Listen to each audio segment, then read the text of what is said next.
नमस्कार. रक्षाबंधनाचा सण म्हणजेच नारळी पौर्णिमा जवळ आलेली आहे. तर मग नैवेद्यासाठी झटपट आज आपण ओल्या खोबऱ्यापासून नाही तर सुक्या खोबऱ्यापासून आज आपण हा नारळी भात बनवणार आहोत. ओलं खोबरं घरात अवेलेबल नसताना सुद्धा झटपट हा आपण नैवेद्याचा नारळी भात घरच्या घरी पटकन बनवू शकतो. चला तर मग आता आपण झटपटच रेसिपीला सुरुवात करूया.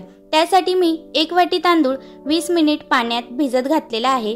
2-3 पाण्याने स्वच्छ धुवायचा आणि भिजायला ठेवायचा.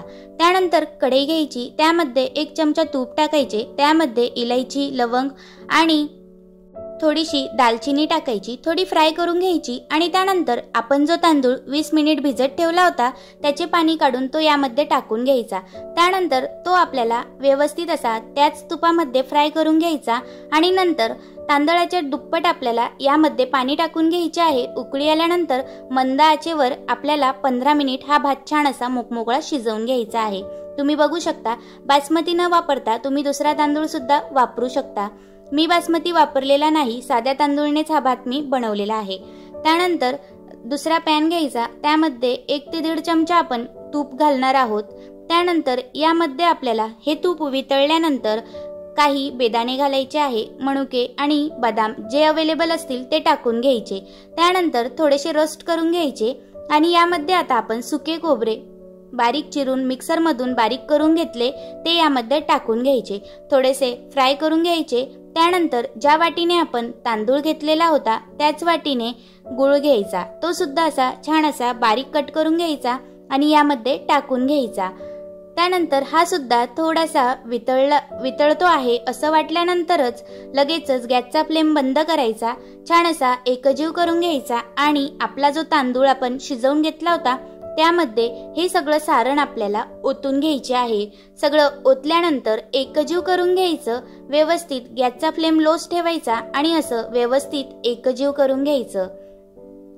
कढई गरम असल्यामुळे लगेचच गूळ वितळून जातो.